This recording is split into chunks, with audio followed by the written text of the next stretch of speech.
Welcome back to our live coverage here at Crown, and congratulations once again to Austin Robertson, the goal-kicking machine from the West, going into the Hall of Fame with Jason Ackermanis and now Bob Hammond. So it's time now to meet our fourth inductee. Here once again is Craig.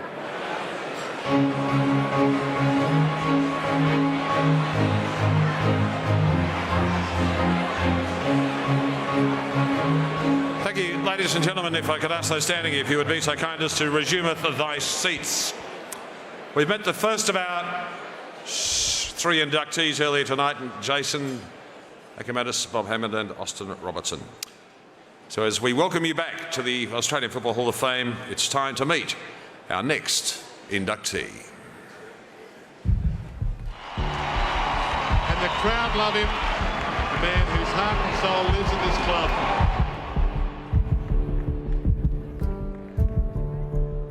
Absolutely love what the club stands for, and the players that have gone through that place has made it as strong as what it is, and I think that's what we do really well at Sydney. Our respect to our older players who have been there before us is really important, and they need to be recognised, and they've made the place a lot better for players like myself and others to go through. AFL football here in Melbourne is just so passionate, and it's the #1 sport, whereas in Sydney you're competing with soccer, rugby league, rugby union. To explain that to people who live down here and in Adelaide, it's, you know, where I'm from, is difficult, because you walk the streets in Sydney, no one really cares. You know, you got people like Hugh Jackman and Nicole Kidman, they don't worry about Michael O'Loughlin too much. They need a flying start here. The banana is good. The hardest thing to do at a footy club is when a group of guys you've grown up with, and tell them that's not what we're about. That's not what we do here now. It was hard at the start. It didn't happen overnight. It happened over a number of years. And I absolutely believe if you generally get good people in your company, organisation, footy club, whatever it is, you generally get good results. I don't think it's rocket science. Here it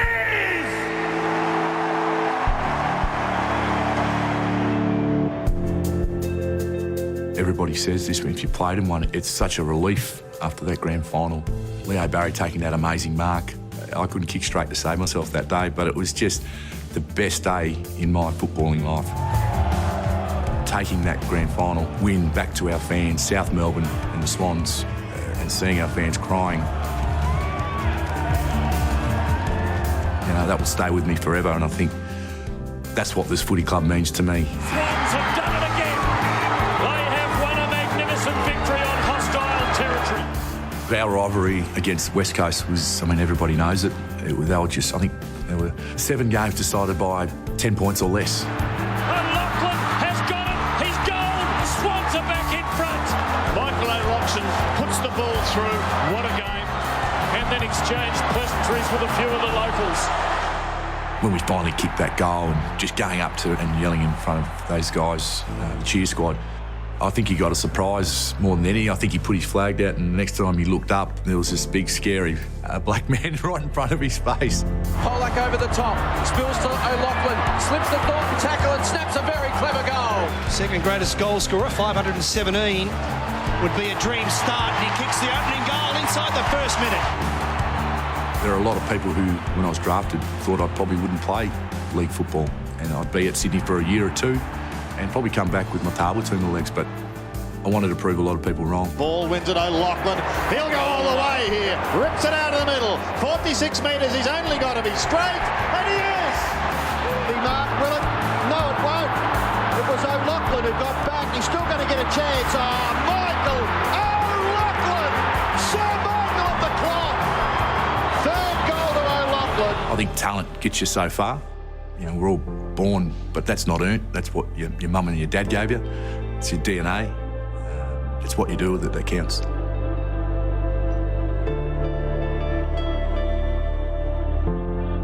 You know, realising when your time's up is really difficult, because you want to play forever. We all do. We're one of the chosen few in the world that get to play this unbelievable game. Football's changed my life. I've been able to look after my family, my community. I'm really proud to say, if it wasn't for AFL football, I'm not too sure where I would be.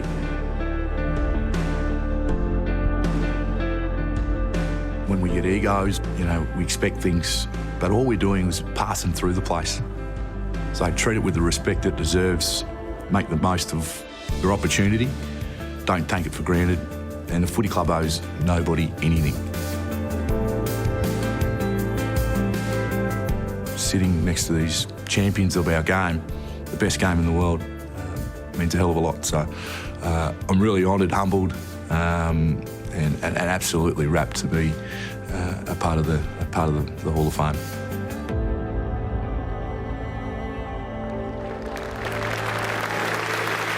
He was the pioneer of fan engagement, it turns out, in a highly decorated career of more than 300 games. Tonight comes the greatest honour yet, as Michael O'Loughlin joins the Australian Football Hall of Fame.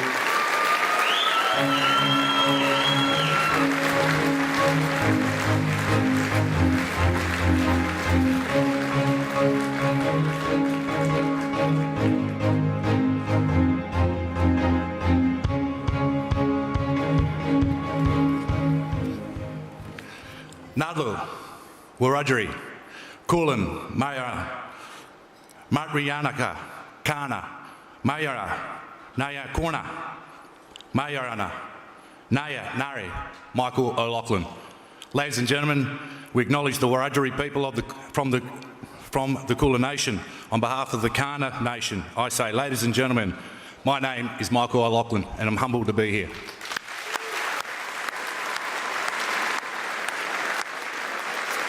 Michael, you are one of the game's most influential Indigenous figures, but your cultural heritage is a lot more than that. It is. Take us through, what do you have running through, Michael? A bit of mongrel, I think. Obviously, O'Loughlin, that doesn't get, I don't think that's Aboriginal for some reason. I was lucky enough to do a show called Who Do You Think You Are, and I found out a little bit more about my family history. And my father's father is from Czechoslovakia, and obviously the Irish heritage, and there's a bit of everything in there. We hopefully it's mixed up all right. It has indeed. What we just see, you are a Swan. You finished your career, and you're every bit a Sydney Swan. But at the start, you wanted to be a Blue desperately. Oh, look, I was a mad Carlton supporter, and I think the story's been out there for a little bit, but the draft comes around and they knock on your door and they ring your parents and just to see what kind of a kid you are. And I was lucky enough that Carlton came and Shane Sullivan came around and knocked on the door, and I was doing cartwheels, and he goes, look, if you're around, once we get everything, I think you're going to go in the low in the round 3 or 4. And, our pick's at 41, and if you're around, we're going to take you. So as far as I was concerned, and I saw Stephen Kernahan, and he's one of my favourite players. Stephen didn't know this, but I was going to move in with him and live with his family. and Sticks, if you're there, was one of my absolute favourite players. I was a mad Blue supporter, and I had a couple of other clubs come and knock on the door. I think the D's, the Brisbane Bears, and then finally the Swans, who I didn't want to see because they were shit. And they were not my preferred side at all. And the Crows, being in Adelaide and in their backyard, they sent me a letter to say, we've been watching you and we're pretty keen on you, and can you fill out the attached draft form? But they forgot to attach it. So, Mum and I knew that we were no chance of going to the Crows. So. It was hard. It was hard going to the Harbour City. And absolutely. When homesickness kicked in, everyone calls Mum. Yeah. Mum wasn't having much of you, though. She's here tonight. Obviously, the strength of our family, but I was ringing home twice a day, every day, and it was, I'm coming home, and it was just got to a point where Mum just goes, look, harden up and stay there, and there's nothing for you in Adelaide, and... It was blunter than that too, wasn't it? There's Muriel. Yeah, and as I said, it just hardened up, and look, I got to the last phone call was, look, I've booked my flight, and we got to, I booked it with Ansett. Remember those guys? Yeah. Booked it with Ansett. I was flying home, and I rang Mum, just said, can someone pick me up at the airport in Adelaide? And she basically said, well, you can come home, but there's no bed here. One of your cousins now lives here. So I didn't really have a bed to go back to, and thankfully it worked out for me. It did work out. You found your way. Paul Roos once said of you that he never saw a player able to perform better off no preparation. And that was... You had to battle your body. Yeah. It was actually an endorsement rather than a criticism. How were you able to do that? What was it? Look, it was one of those frustrating things, starting as a half forward and playing on ball and changing. And then, I got cut down in terms of injuries and soft tissue stuff, or it pretty much had to change my body. And if it wasn't for Paul Roos, I probably would have ended my career pretty early. Our conversation, and Roos is one of the great guys that you meet in football. Absolutely love him and his family, and we actually came at that same draft. So it was in the end of the 94 season, and we went across, and I was lucky enough to play with Roosie and Plugger, and it sort of went from there. But I think for me, without his endorsement and his guidance and what he's did for me, I probably would have really struggled to play, get anywhere near 300 games. So I owe a lot to Paul Roos. You weren't supposed to be a key forward, were you? You had to adapt and change the way you played? Yeah, there was another bloke called Plugger who was there, so he was all right. And, I think it was just one of those things that you had to adapt, and it was either sink or swim. So no longer to play on ball or that high half forward role.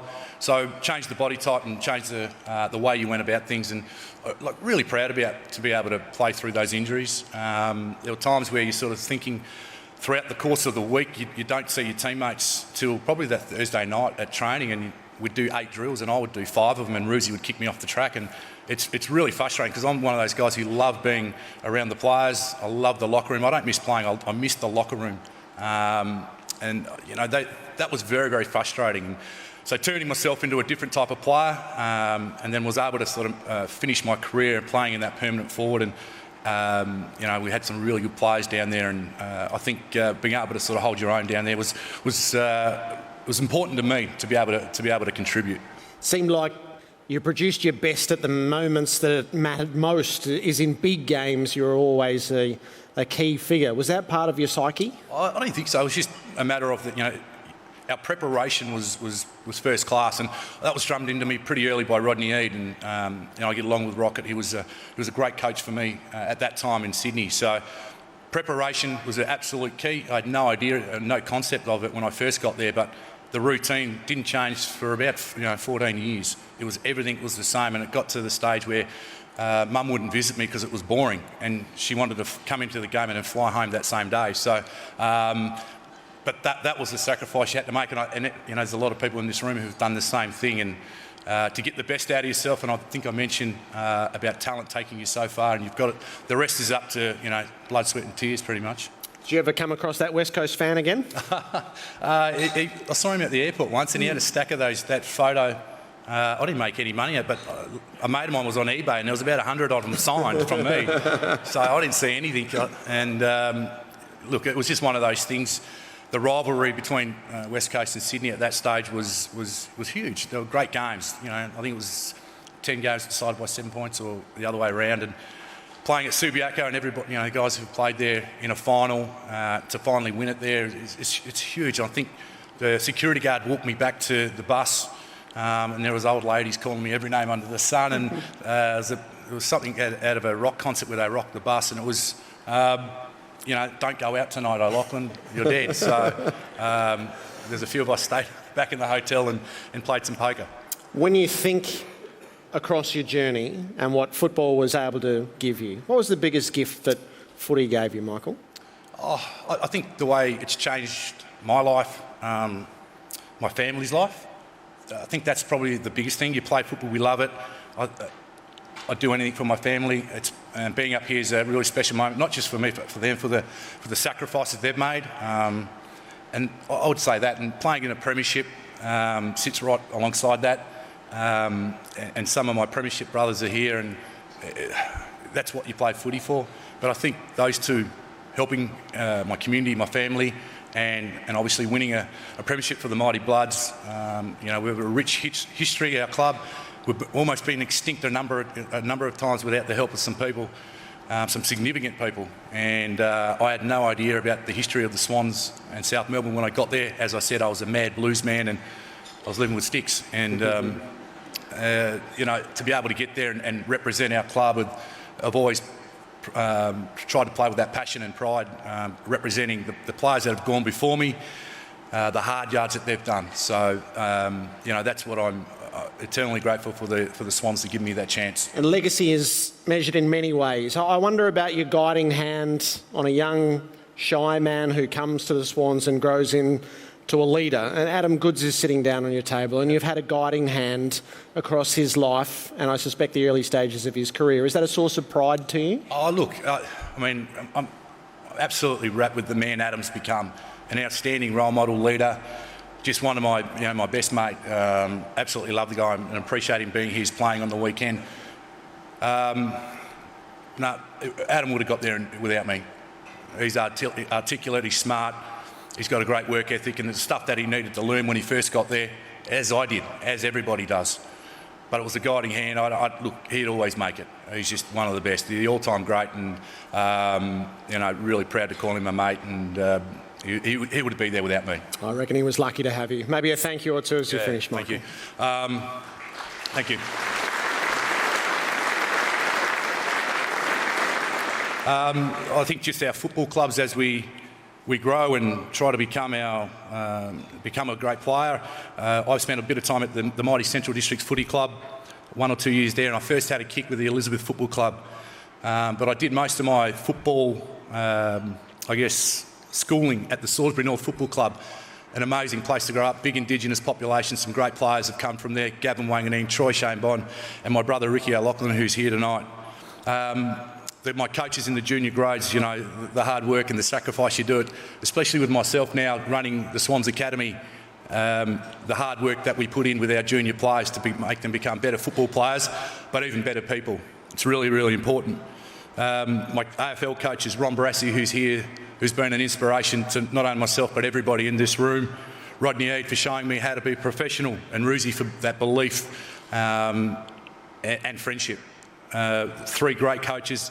Our assistant coaches, I see Damien Drummers here, Dennis Carroll, some amazing people at the Swans Football Club at my time. So I got there at a really lucky stage. To my people back home, Nurrunjeri, Narunga, and the Nakana people, every time I've chucked the jumper on, I'll try to represent you with pride. So hopefully I've done that. My uncles and aunties back home in Adelaide, especially my uncle Wilbur Wilson, who's a bit of a legend back in South Australia, who really did take me under his wing when I was at a young age. To my family, to my father Alex, back in Adelaide, looking after my grandfather who's sick, to my brother Scott who's there, to my family who's sitting on my table, my mum, my brothers, to the Sydney Swans Football Club. You know how much you mean to me, led brilliantly at the moment by Andrew Ireland, who's the CEO. He's a great mate, a great mentor. I love everything about what the Swans stand for and what we do, from humble beginnings to becoming one of the powerful clubs in the land.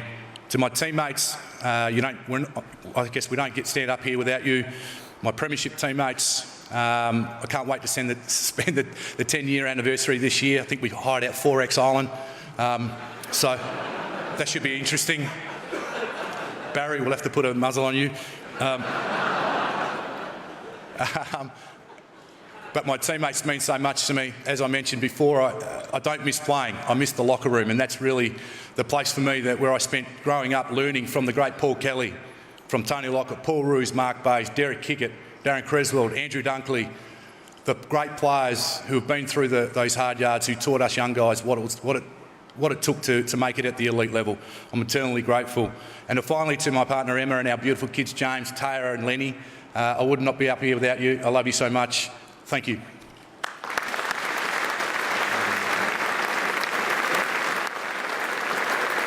Micky joins the Hall of Fame.